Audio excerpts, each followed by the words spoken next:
that's how I got in 2011. And hey, this thing's like at $60. It's at $80. It's at $120. And like nobody knew what I was talking about except like I was like waiting for it to drop, right? Like I'm waiting for it to drop back so I could buy some more.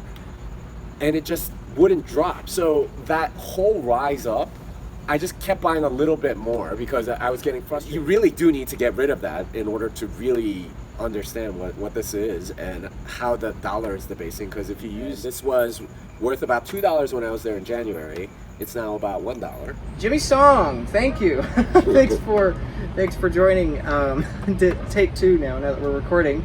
I was just saying a minute ago that it's been a thrill for me to meet you. Pleasure. I've enjoyed your work, both as a Bitcoiner and a fellow believer, so it means a lot. I enjoyed your talk yesterday here, and I am really eager to talk about your experiences around the world when it comes to different cultures and different churches, different inflations and currencies around the world, and as well as your experience in Bitcoin and your vision for the future. So thanks, Jimmy. Appreciate it. Well, thanks for having me. It's kind of unreal, right? All of this, like being here, beautiful sunset, nice place, and get to talk about Bitcoin, and somehow people listen to us. I still don't know how that works, but it is what it is. It's a pleasant surprise. Yeah. Let's talk about it. If you could back up your origin story in Bitcoin, I know that compared to a lot of us today in Bitcoin, you're very early, and so I'd love to hear about that origin story, how you figured it out, and your process through that. Yeah, so the first time I heard about Bitcoin was February of 2011, and I was reading a website called Slashdot. And if you don't know what that is, it's like a tech geek website, right? News for nerds, important stuff, I think is their headline. And at the time, that was one of the, more, legit places to go for news like that. Nowadays it's like Hacker News, something like that. But I was going there, and usually I know something about every story, right? Like, okay, here's a new Linux distro, here's like the new iPhone, here's, the latest patent troll doing something stupid or whatever. Then I saw a story that I didn't know anything about, and it was internet only currency Bitcoin has reached dollar parity. I didn't know what that meant. I was like, what is this thing? And you could tell it was early because the headline's still there, the website's still there, and Bitcoin was spelled with a capital B and a capital C, right? And that's how early it was. It was February 2011. So I saw that, and almost immediately I was like, okay, what is this thing? I looked into it. I read the article that it was referring to. I explored it, learned that there was a 21 million limit, and almost immediately I wanted some, right? And that's a natural response, I think, to hearing about scarcity. Is there's a natural human desire to go and get something that's scarce. So I wanted to get some, and I thought, okay, well, how do you get some? I tried to mine it. I couldn't mine it. It was too difficult at that time. It was already like a GPU era. I was using some AWS CPU that I had. I downloaded the client, tried to run it, couldn't find anything. I was solo mining for 2 days using like AWS, which even then was like ridiculously stupid and a waste of resources, but that's what I did. Like slowed down the entire website that I was running off of it at the time. I tried to buy it using a credit card, couldn't find anything. I tried to find out what other ways there were, and really the only thing I could find was Mt. Gox, and that was pretty difficult. At the time, you had to, they were based in Japan, so you had to get a money transmitter to transfer dollars over to Japan. So you had to open an account with this company called Dwala. You had to link your bank account, and they would make 2 deposits, and you'd have to give those numbers before it would link. So it was like a few week process, and I was like, yeah, it's taking too long, so I didn't do it. So remember, this was February 2011. It had just reached dollar parity, meaning that it had gotten to $1, and I didn't buy at $1. So you did all that work when Bitcoin was $1, and you didn't buy. I didn't buy. And you know, everyone has their Bitcoin regret stories. That's mine. It was when I first heard about it, I could have gotten a bunch at $1, and I didn't. And you know, eventually I did. But that was sort of like my first brush with Bitcoin was February of 2011. Yeah, I knew just enough to understand that it was something that could be very valuable. I'd studied Austrian economics after 2008, so I knew some of that. And I was a coder and moreover a math major, so I knew roughly how something like this could work.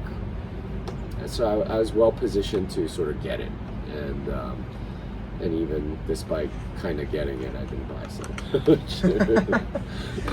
But that's okay. Everything happens for a reason. Why do you think that is? Because I mean, almost Larry Lepard. I was in a similar conversation like this, and he was talking about when Bitcoin is $3, okay, or something like that. And so it's like, why do we all ignore it when we first hear about it?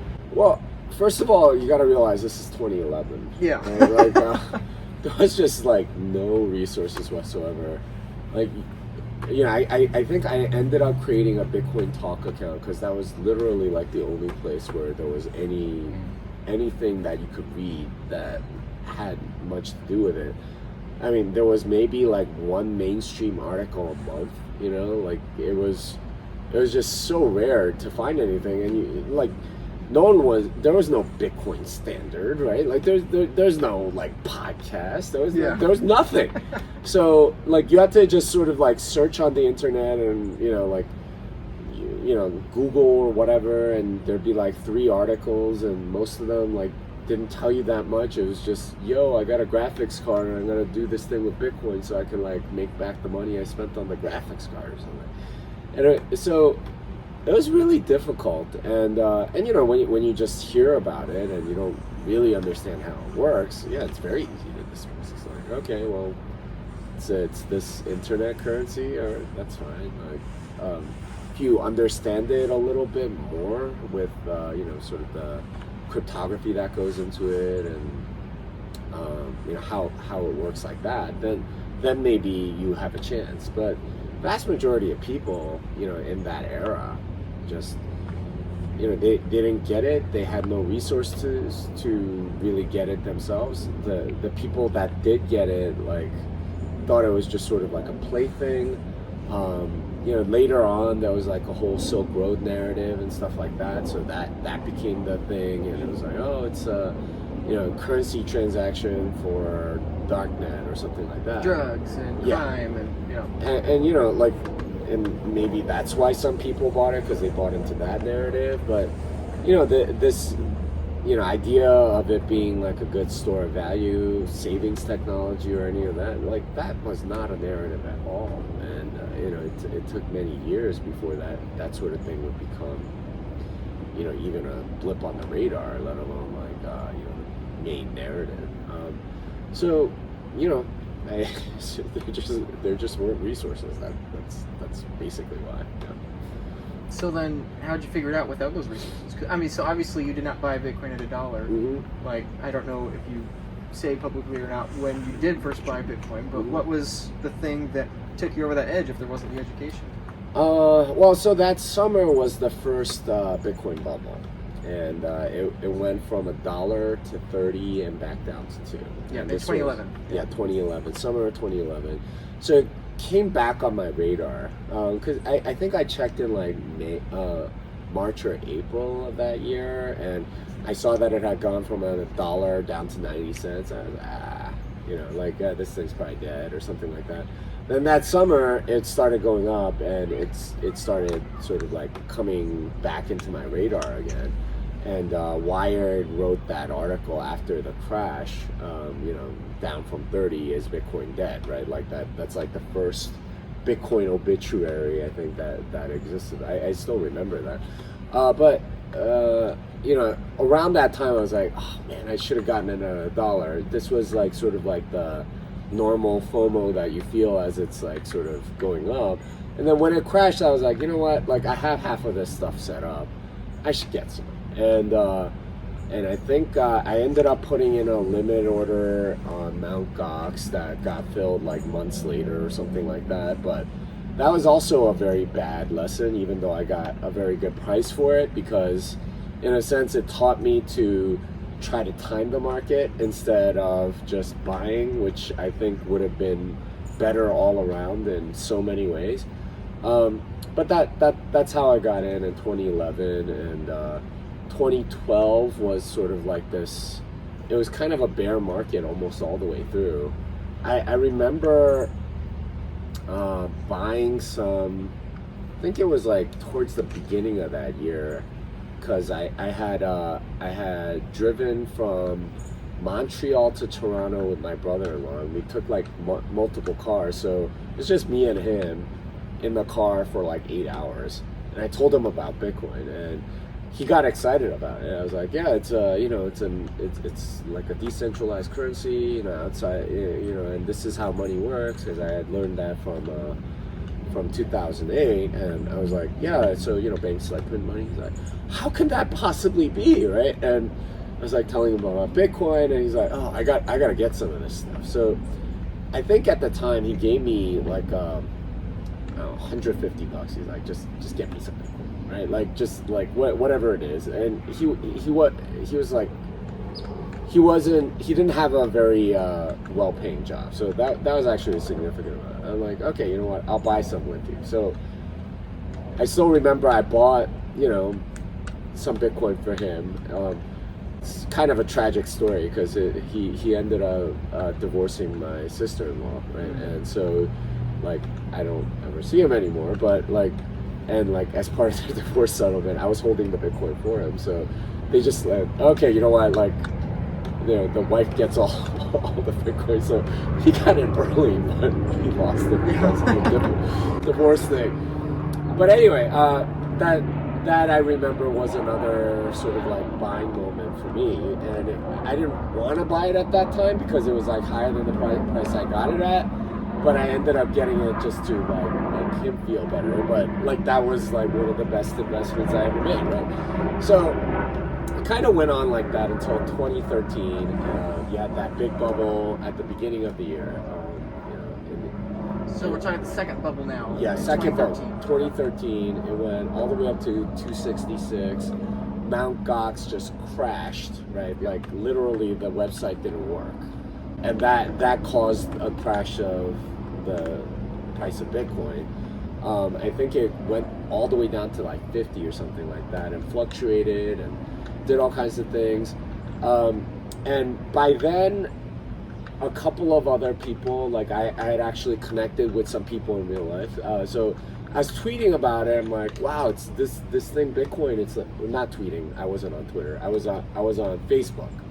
I was saying, hey, this thing's like at $60. It's at $80. It's at $120, and like nobody knew what I was talking about except like two of my friends, and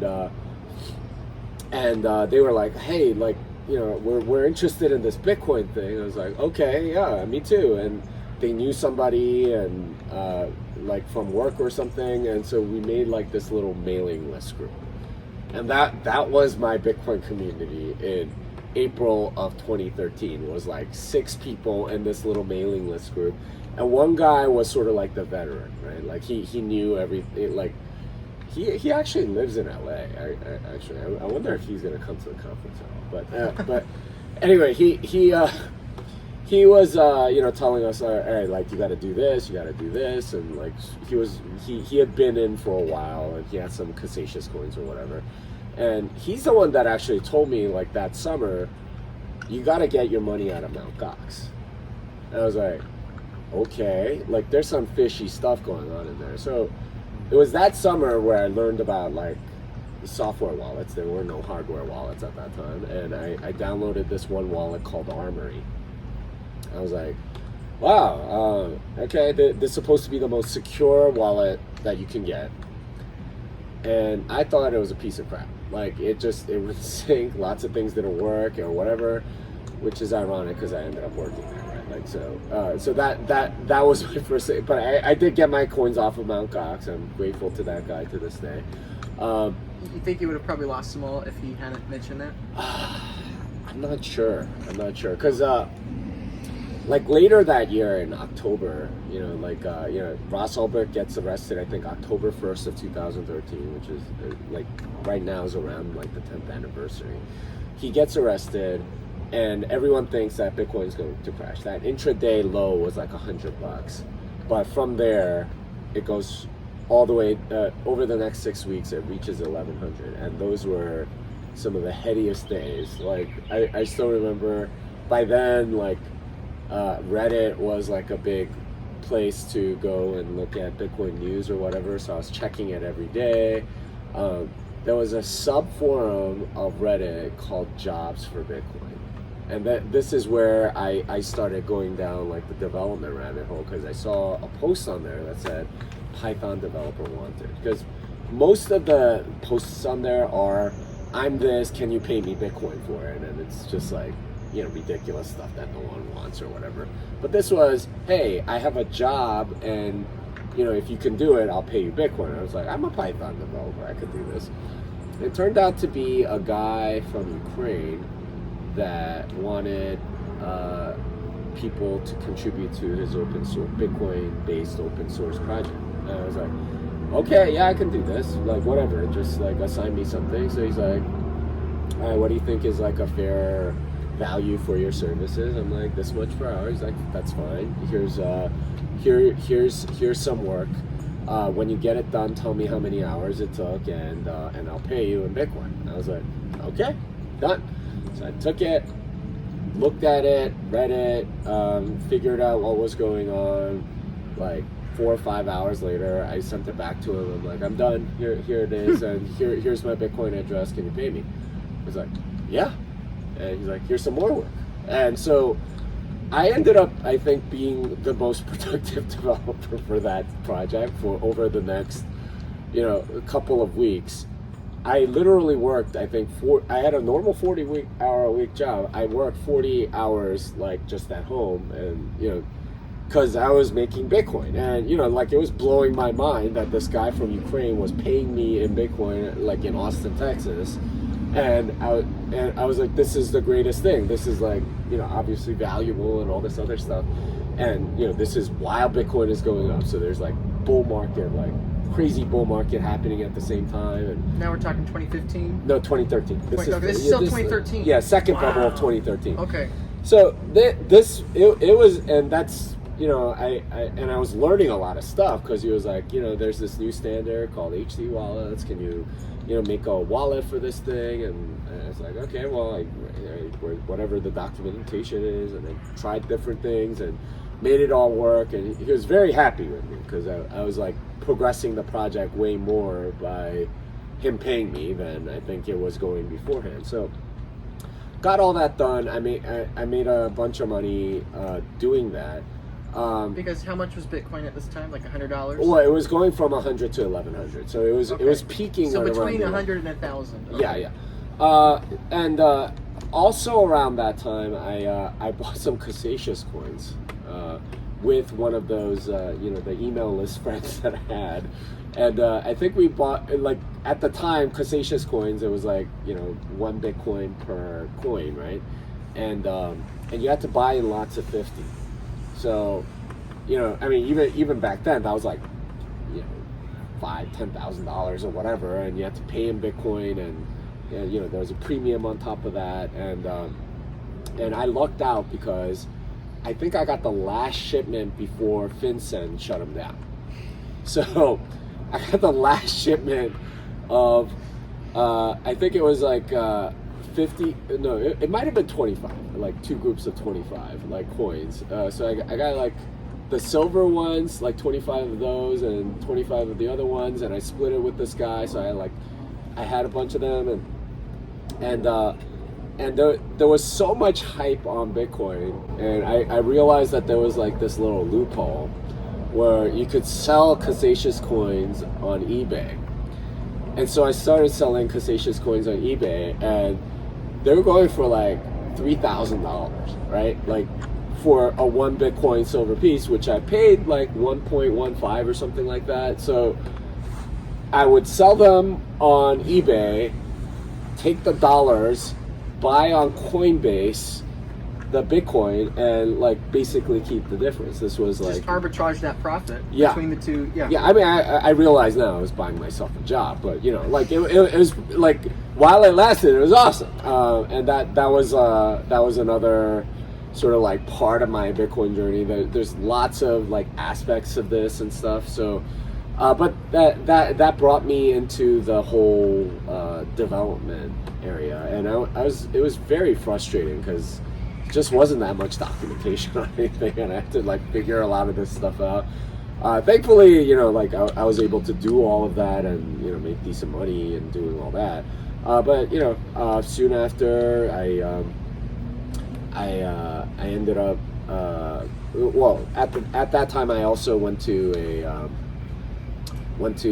going to the Bitcoin meetup that was in town, and I met some people, and that became like more of a community and stuff like that, and that led to a job for Monetas, and you know, that was like sort of my first Bitcoin job, and yeah, I did more Bitcoin stuff.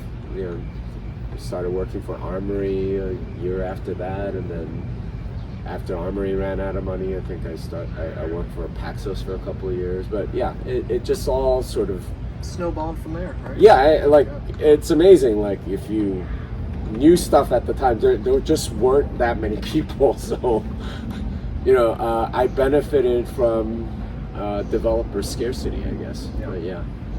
What I find interesting about that story, relating it to today, is that I don't think most Bitcoiners or people interested in Bitcoin realize that like the very story you just outlined is the beginning of like a millions people's story today. You know, like you found Bitcoin at $1, and then a 100x later in Bitcoin's price at $100, you finally are starting to use it, getting paid in Bitcoin. Yeah. You know, then it goes up 10x, and then you know now since another 10x, 30x or whatever. Yeah. And so like it's the same. At least in my, you probably agree, but at least to me, I think it's like so many of these people are just hearing about Bitcoin now at, you know, what is it, 15,000, 30,000, oh, 60,000, right? Like they're getting used to that unit bias. Your unit bias was $1, and then it went up 100x. Right now, people, their initial unit bias is in 10 to 50,000. Yeah. And maybe when Bitcoin is in the 6 figures or 7 figures, then they'll start to, as you did,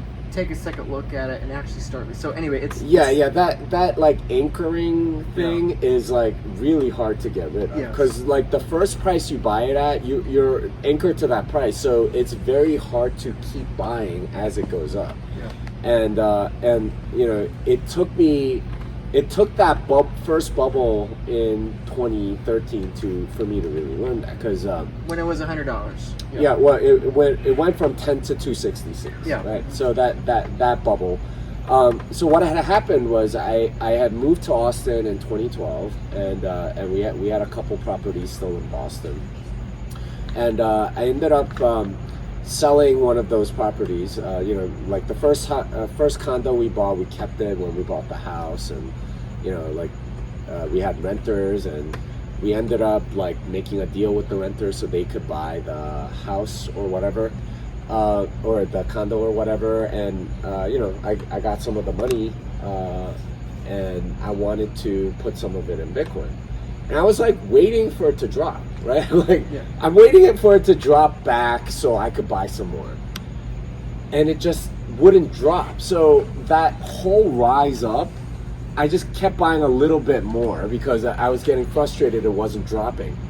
But had I just bought all at the beginning, I would have done way better, right? So that whole time up, I'm just buying, and I think that finally got rid of my anchoring problem, like price anchoring problem. And for a lot of people, they sort of never get rid of it because it's like, oh, that's the first price, and like I wouldn't be getting a deal unless I'm getting at least that or whatever. But you really do need to get rid of that in order to really understand what this is and how the dollar is debasing. Because if you use the dollar as your unit of account, you're it's going to be very hard for you to buy Bitcoin. Yeah. You're speaking my language. You're hearing you say, because I make videos and I go on these shows. I talk all the time about how one day Bitcoin's just going to start going up. It's going to keep going up and not going to go. You're like, it's got to come down. Like today, right now, if Bitcoin's, let's say 30,000, it will start going up. It'll be like, oh shoot, I should have bought it when it was 30. Yeah. I'll wait for it to go back down to 30. Yeah.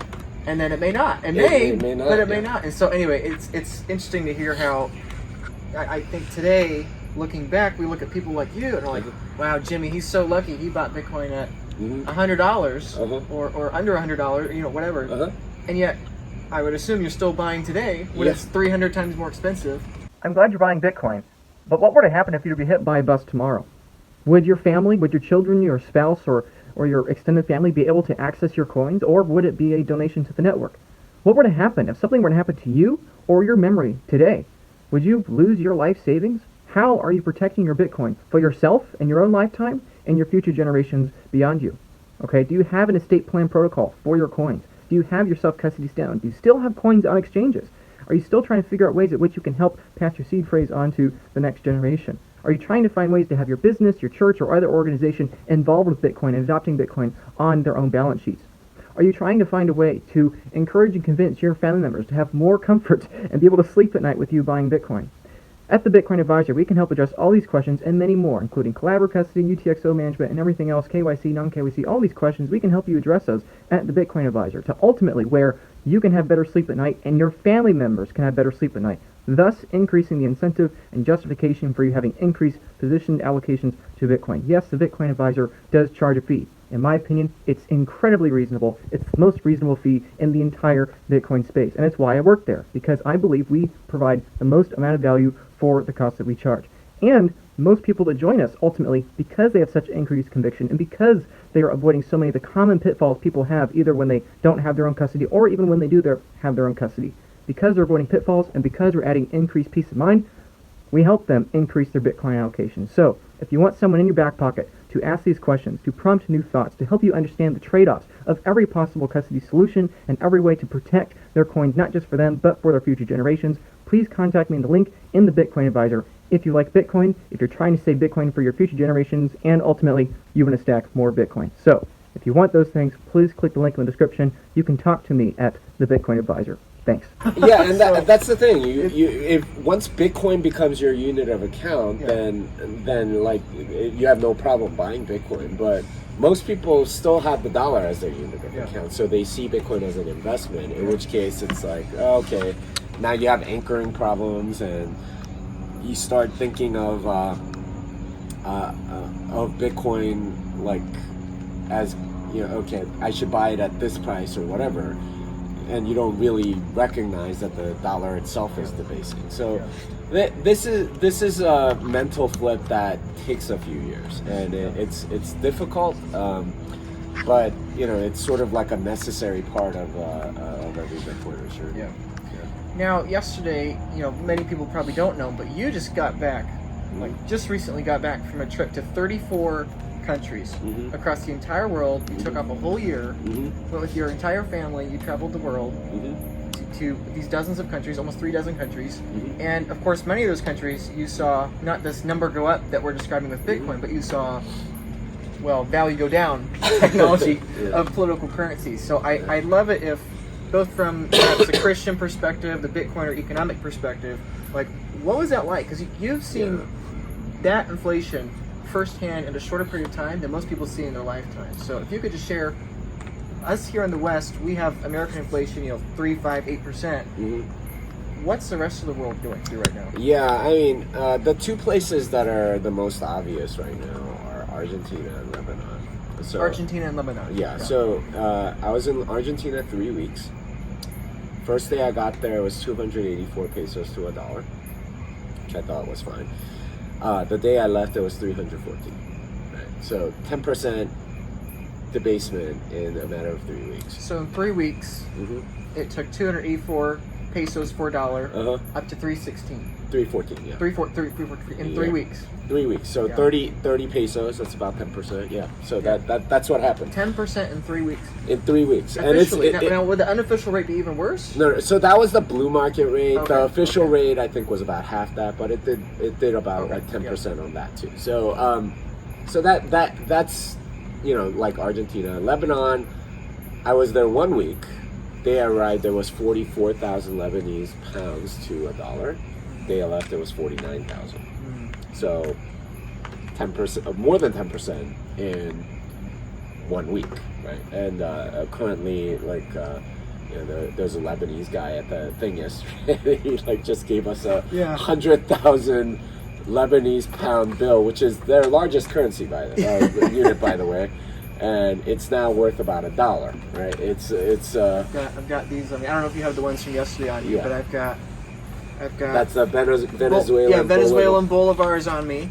100 bolivars, which is nothing. Well, 100 million bolivars is worth nothing. Yeah. So this is the 100,000 Lebanese lira bill, and this was worth about $2 when I was there in January. It's now about $1. And as of 2018 or 2017, it was $67.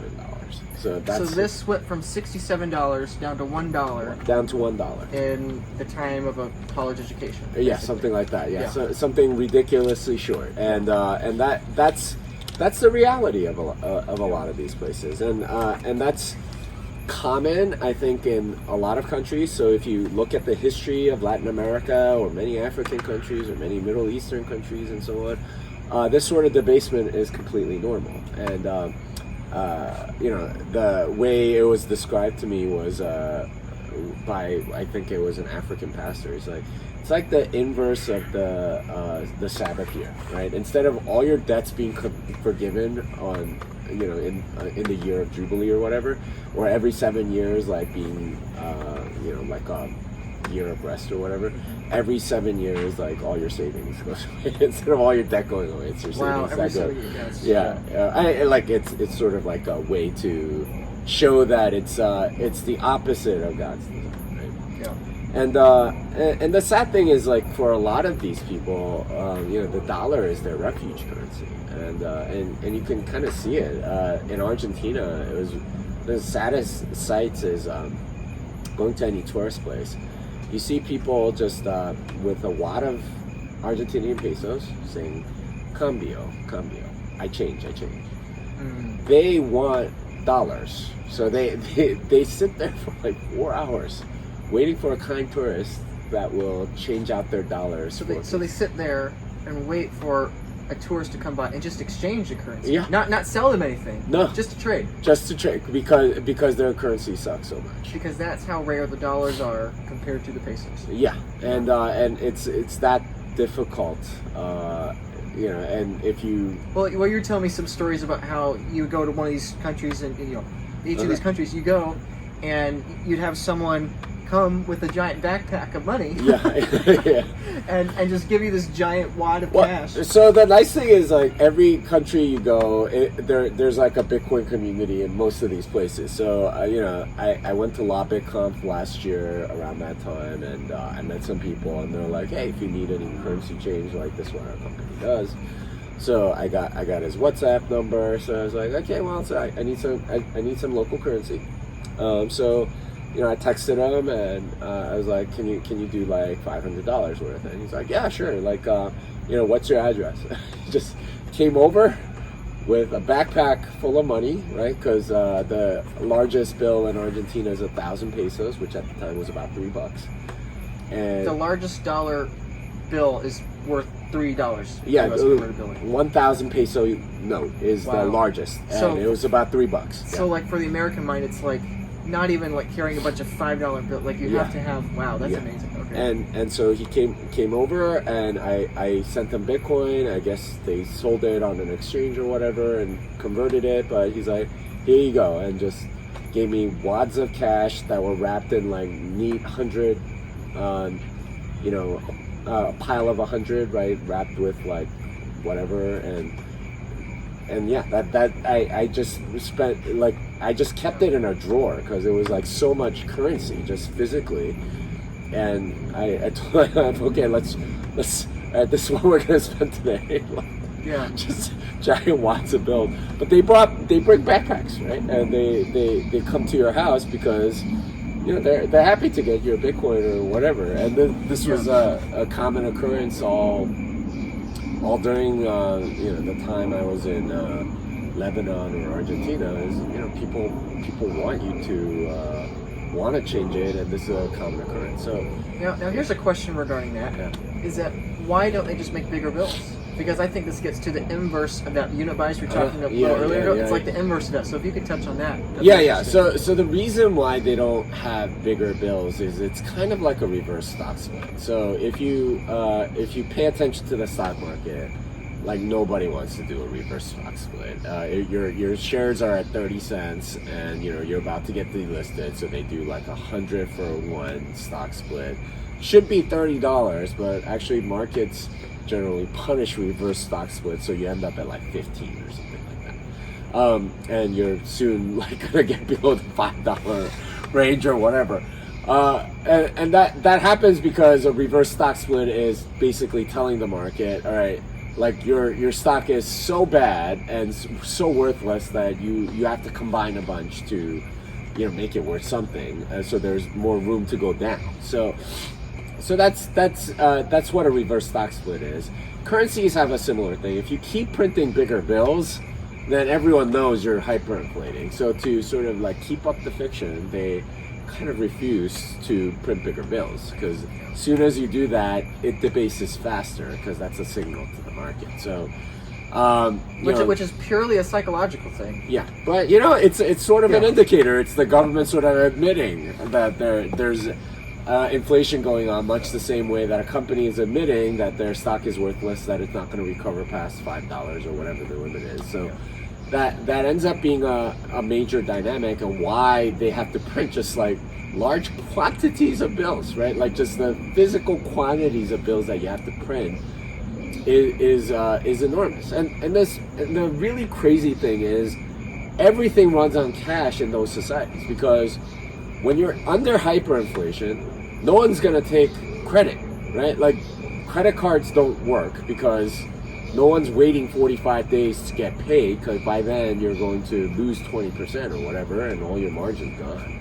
So everyone uses cash, but it has to be large, quantities of cash, just because, paying for like $200 dinners, 200 physical bills. It's an enormous amount of physical bills. So it ends up being like a very perverse set of incentives where you have to use a lot of cash everywhere. No, I don't think a lot of people that haven't either experienced it like you, or read a lot of history like both of us. I don't think people realize that, because it's like it's almost like the extreme persistent inflation forces the technology back. Like credit is trusted less, and these kinds of more advanced financial instruments are trusted less, and we like kind of regress back to basic paper currency. Yeah, because you need immediate settlement, and this is the thing that I realized about the fiat system, is that settlement actually occurs much later, right? Like you don't actually pay your credit card bill until a certain time. So all debt is basically temporary, sort of like it's not really settled until later. And that doesn't work in any sort of like hyperinflationary environment. So you need something that settles much faster, and the weakness of that just sort of shows up almost immediately in any scenario like that. So in a sense, I think we're headed that way, because like inflation in the U.S. isn't too bad yet, like at least compared to developing countries, but you're starting to see that in places like Turkey and Egypt and places like that, which are really big countries, very big countries. So is Argentina. And you're going to see this maybe the yuan or the yen or some major sort of stable quote unquote currency starts undergoing hyperinflation. Then we're going to really know, and it's not a pleasant thing for anybody in that population, because all your wealth is just being stolen from you. So So where do you think we go from here? You've been in Bitcoin 10 years. Mm-hmm. You've seen all these examples of inflation elsewhere. Mm-hmm. I mean, as far as trying to understand or trying to communicate to people that don't understand Bitcoin or don't understand the significance of it, how do you communicate this is the value Bitcoin creates and this is the value that's going to be destroyed with political currency? Like how do you pitch that to someone? Yeah, if they don't understand it? Most people don't understand money, so that for me is like the first point of education. And like getting into Bitcoin as a technology is almost always not going to work, right? They almost always pivot to altcoins or something like that because, you know, like they see it as a technology. Oh, then it's a better mousetrap or something like that, which is how technology works, to be fair. So then why is Bitcoin different? Because it's money, right? That's the key. It's not a technology, it's a money. And money is better when it doesn't change. If it changes too much, that's exactly when you get like hyperinflation. That's when that's when you get all kinds of economic disruption and things like that. Even like the fact that you have to print bigger bills, right? That's a disruption of the entire economy because now you have a different bill that you have to think about. Or, you know, they redenominate and take off 6 zeros off a currency like they did in Turkey, I guess like 10 years ago or something like that. At that point, like everything is disrupted, and you know, you get a lot of friction as a result of that. So you want as little of that friction as possible, and the way you reduce that friction is by having money stay the same. And unfortunately, like, you know, a lot of these people that come from tech think change as a good thing, and it's not in money. Change is not a good thing in money. You want it to stay the same. And like the dollars you have now, if you're using it for savings, you want it to be the same when you're able to spend it. So, you know, for a lot of people that get into it as tech, they just completely don't understand the economic aspect, which is why like a lot of people try to give the Bitcoin standard as sort of like the first book because it explains Bitcoin as a monetary thing and not as a technological thing. And almost everyone that comes in from like sort of the VC or like, you know, even the zeitgeist of the last 20 years, you know, what are the biggest companies? Oh, it's all tech plays or whatever. They see it as a technology and they fail because of that. So, you know, that's the first thing that I would almost always emphasize. It's money, and you need to understand money first before you can get Bitcoin. And if you understand the problems with the money that we have today, then Bitcoin's going to start making sense. And that's a real road to being orange pilled. It's understanding what money is, and if you don't, then you're not going to get it, and you're going to gamble and at best see it as sort of like a plaything or maybe an investment that you need to, you know, come in and out of as time dictates or whatever. Yeah, I think that's the second thing you just said there. You know, some people look at it as a technology, which is correct, but it's not the best view. And other people look at it as an investment, which is perhaps also correct, but it's not the best view. Yeah. And money seems to be the best one. Yeah, it's a savings vehicle because any investment should return yield. And that's something that I think has been lost because of basically fiat money and zero interest rates and stuff like that. You used to invest in stock so that you get a dividend, right? Not because of the price appreciation of the stock itself. You used to invest in bonds because of the yield, right? The coupon, the payments. Or you buy the farmland for the crop. And Or a house because of the rent that you can collect or whatever. That's the idea. But like investments have all become sort of like crappier fiat money because it's all about the price appreciation of the thing rather than the actual dividends or the additional money that it's supposed to produce. And you know, you have companies like Amazon, one of the biggest stocks in the world, never paid a dividend, right? It's completely sort of off kilter, you know, historically speaking, and from a monetary perspective, because Amazon stock in a way is trying to be money. It's trying to be a very crappy money, and that's what everything becomes when you have such a crappy money that it doesn't store value very well. Now, everything becomes a crappy money, or tries to take part of its role because it's doing it so poorly. Which then makes it a worse investment. Yeah. It's like, that's the irony, here in America, unlike the countries you went to, we have the American stock market. Stock markets elsewhere in the world don't go up in the same way as ours, because we treat the American stock market as our proxy money, which then in irony makes them worse investments, so that just a compounding effect makes everything worse. And it makes the companies significantly worse because they have access to all of this store value premium money that filters in, and as a result, they don't really need to make money, right? They just all that matters is the next quarter, right?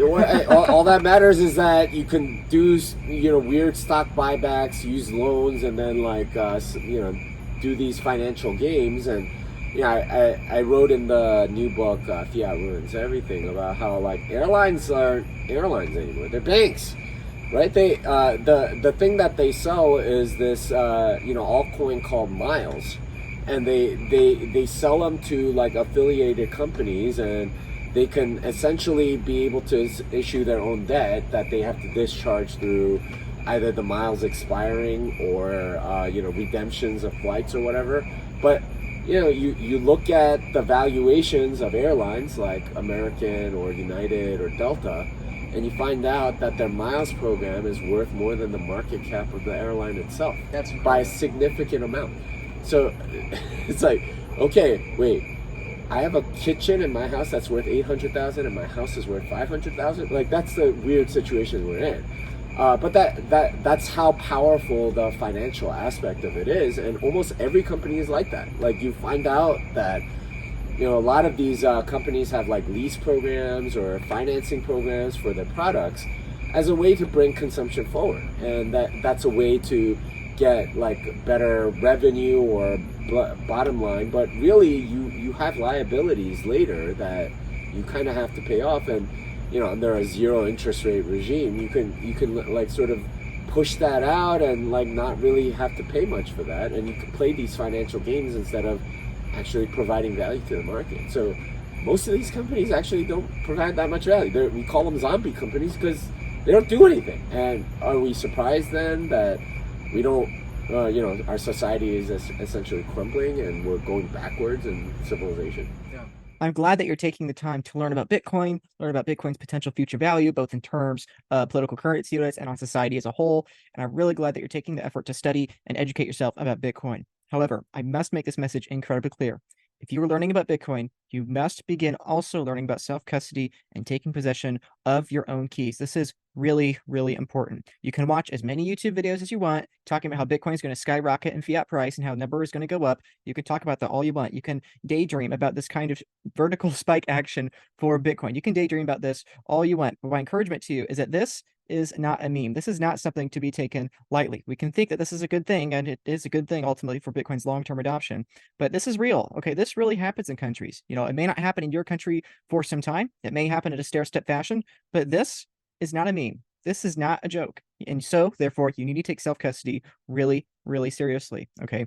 I work full-time in self-custody solutions for people. I help people set up their multi-sig vaults. I help people set up their estate plans. I help people with a collaborative custody partnership and collaborative custody models, okay? This is a chart of the amount of interest we have at the Bitcoin Advisor, the company I work at, okay? This is not me personally. This is the whole company. We've been in business 7 years. Not a single client of ours has ever lost a single sat, okay?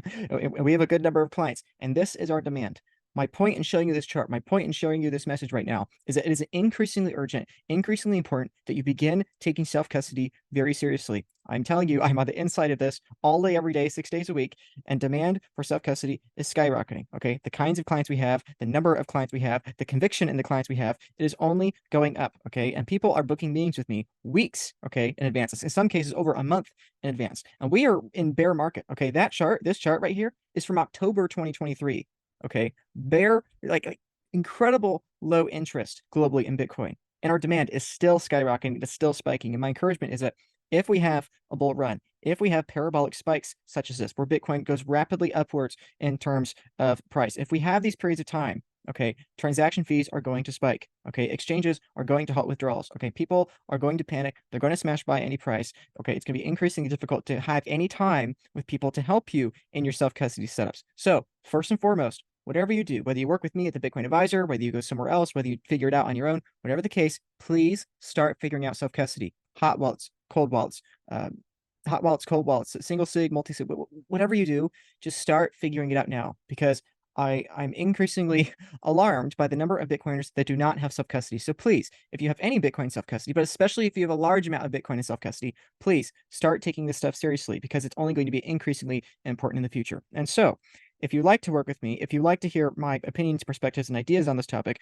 you can find me at the Bitcoin Advisor. This is precisely why I work at the Bitcoin Advisor, because I believe this is such an important topic here, okay? You can find me there. You can have expert guidance on how to self-custody Bitcoin, to buy, secure, and store it properly for the long term. We can have tailored strategies for you, what your long-term vision is, both for yourself, your own individual future, your retirement, and for your future generations as well. Again, multi-sig vaults, estate plans, all these things for you, okay? You can just book a free meeting with me here, and the link down below in the description. Again, the first consultation is completely free, where we can talk about your priorities and see if there's a value add both for you and for the Bitcoin Advisor as well. And again, our goal is to help you have generational wealth for you and your loved ones and your children without losing sleep, okay? And that's why not only do you get a free initial consultation, but you have dozens and dozens of pages of education about multi-sig, self-custody, how to store your Bitcoin properly, things to avoid, things to pursue, okay? Again, dozens and dozens of pages of free education for you to be learning about this increasingly important, increasingly urgent topic, okay? And then you can learn further about the Bitcoin Advisor, and why we provide much more value for half the cost of our competitors. You can learn about all this and more in that link in the description, where you can book a free consultation with me at the Bitcoin Advisor. So again, whatever you do, whether you work with me at the Bitcoin Advisor or you try to figure out on your own, please just start taking action now. Because in a couple of years, higher and higher net worth people are going to be entering the space and demanding self-custody, okay? More and more companies, more and more charities, more and more pension funds, more and more churches, all these things, all these groups of people, all these entities are going to be coming into Bitcoin very quickly, and they'll be willing to pay the transaction fees. They'll be willing to pay whatever fiat price and get for their sats. They'll be willing to do the self-custody as fast as possible. And so my encouragement to you, again, I'm glad you're enjoying these videos. I really appreciate you subscribing and commenting and being a part of these videos and increasing your Bitcoin education. But please, please, please do not stop at the end of this video. Immediately after you watch the end of this video, please start taking your self-custody seriously, whether that's with me at the Bitcoin Advisor, again, link in the description, or it's on your own. Whatever the case, please just do it.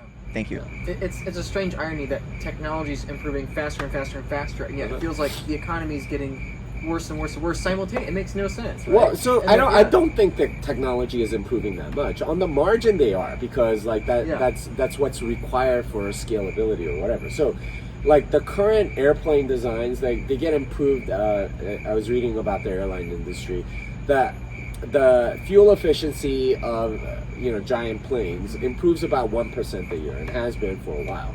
That's like improvement at the margin.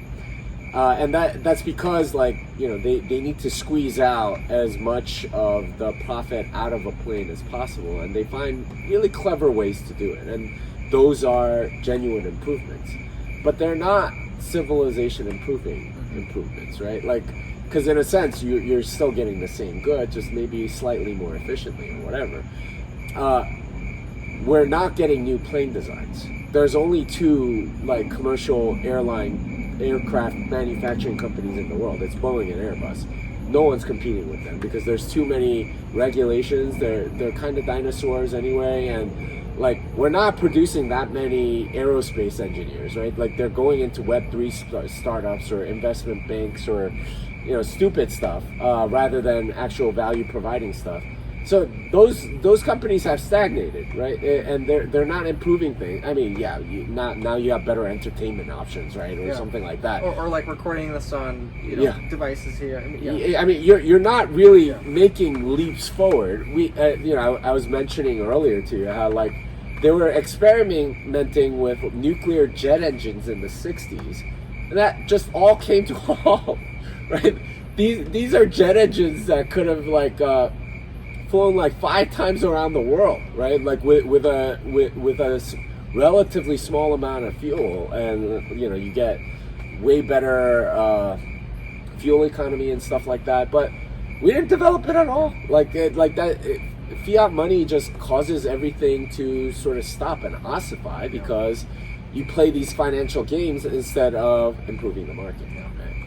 This was the whole basis of my first thread I made on Twitter back in January of this year about how we have less in common with the future than the past, and I think technologically speaking, and I think Bitcoin unlocks that. So Yeah. so I would argue that technology does feel like it's getting faster and faster. But I do fully agree with you that the world would have been so much more different if we were not on political money and fiat money. And so it's the thought to me, it's like, wow, us Bitcoiners can sit here and today and be like, oh, the bond market's in trouble and hyperinflation. We could talk about $1 million Bitcoin or $100 million Bitcoin, but the real bullishness, the real optimism is when that inefficiency is gone and our airlines and our coffee shops and all these are no longer banks and these kind of proxy monies, we just unlock this massive collaborative emergent societal force escalating to technology at a faster rate. Yeah, I mean, I think you're in for a lot of pain first, because all of these zombie companies have to die first, and then like these other companies have to come into existence that are willing to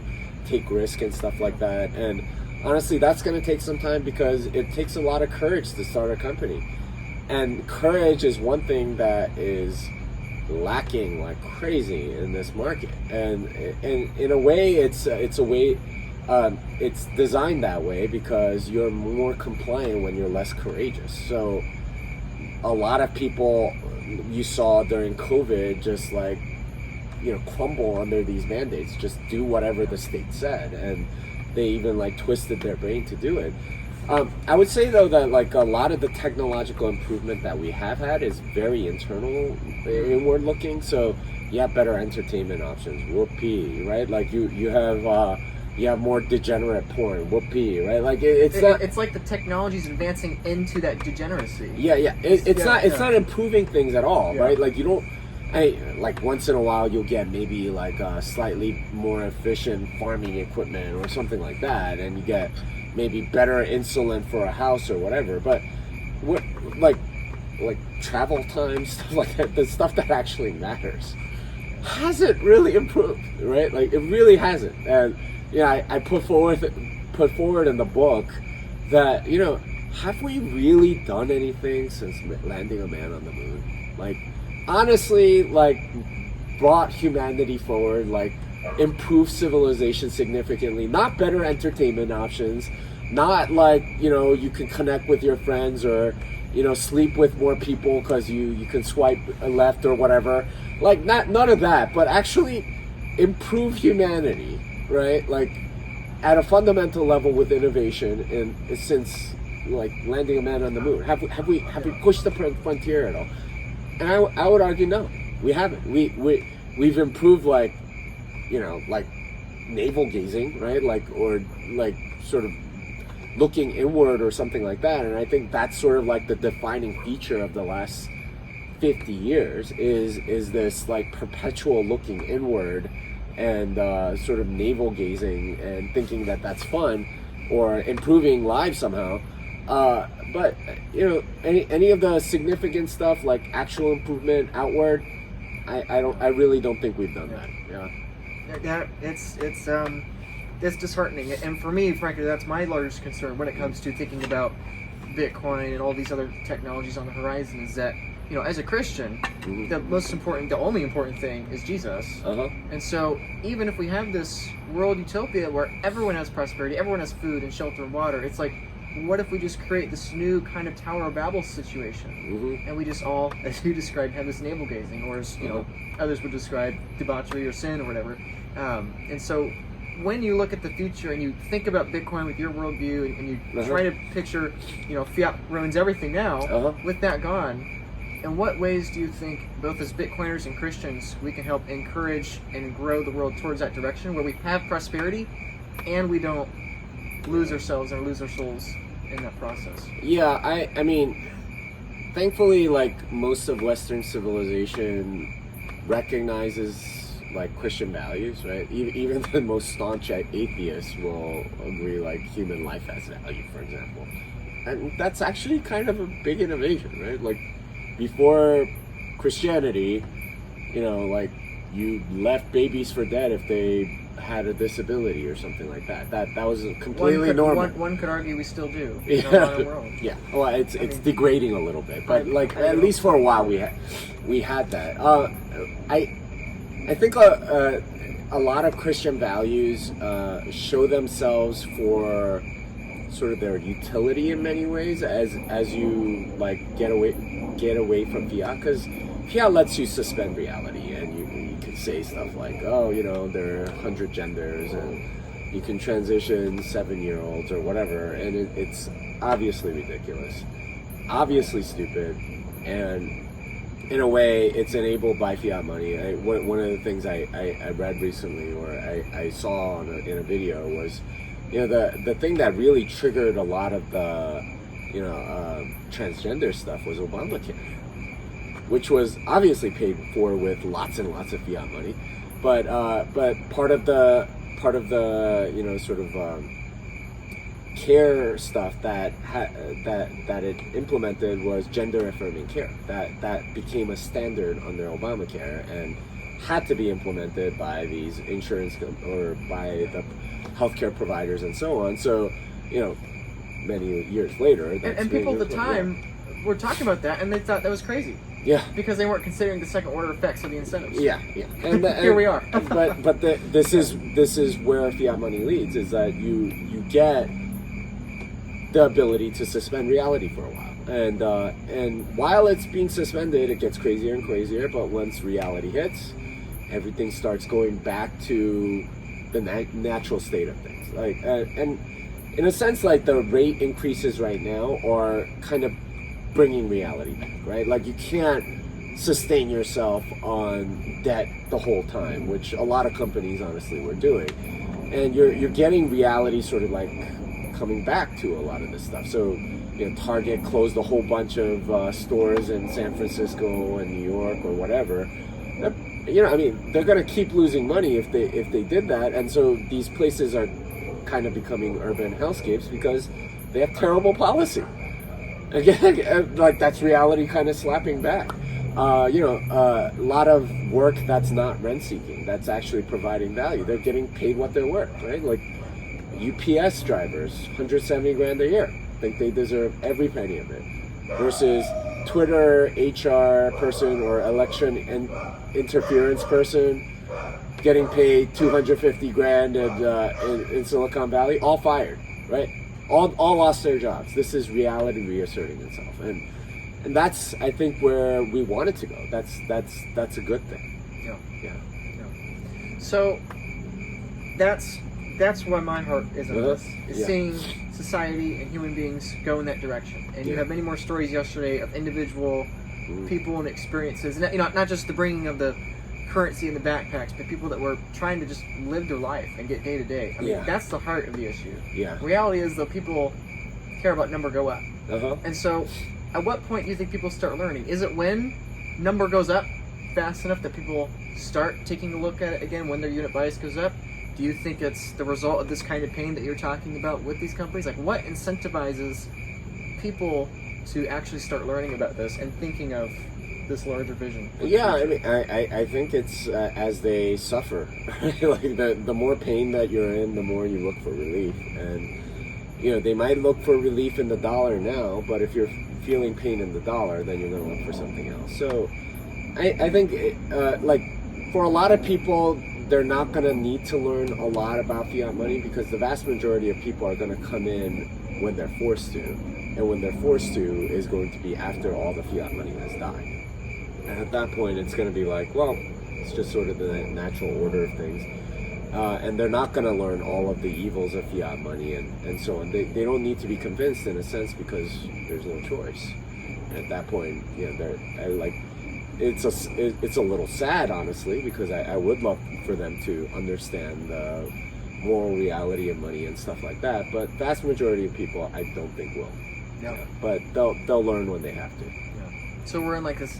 I always talk about how we're in like this narrow slice of people that understand Bitcoin, learned about it, and yet the majority of people after us won't learn about it. They'll just use it. Yeah, we're early adopters. That's what we are.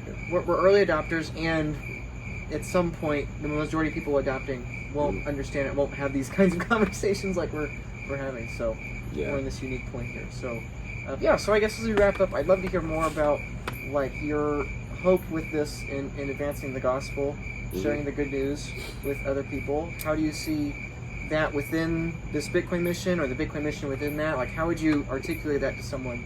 Yeah, I mean, the way I describe my role is I'm orange pilling Christians and Christ pilling Bitcoiners, right? Like that's the way I describe it. And honestly, a lot of Bitcoiners are very curious, and I think that's just from learning more about truth. And the way I describe it is that little t truth leads to big T truth, always. Little T truth leads to big T truth. I like that. Always. If you learn the truth about anything and understand it, then it's like, okay, there is something really truthful about this, and I want to go towards more truth. That more truth is always God, and you know, my role, I think, is just sort of to be there, not necessarily like going out and converting people. It's just to be, hey, I'm a Christian, I'm a Bitcoiner. If you're a Christian, come ask me about Bitcoin if you want. If you're a Bitcoiner, come ask me about Christ if you want. But like, I'm not pushing it on anybody, and that's worked for me. I'm not saying that's for everybody, but it's worked very well for me. A lot of people do come up to me, at least one every conference. Hey, like, thank God for Bitcoin. I started going back to church, you know. And that's very encouraging to me. So yeah, I get that a lot too, and those are the most meaningful conversations when people tell me that they're reconsidering capital T truth, or they're finding other ways of pursuing that now in many ways. So, Jimmy, I really appreciate the time. I'm looking forward to going out to this party with you here in LA in a few minutes, and enjoy the rest of the week. So yeah, I need to eat. So let's go get dinner. So, all right. Jimmy, thanks a whole bunch. Appreciate it. Thank you.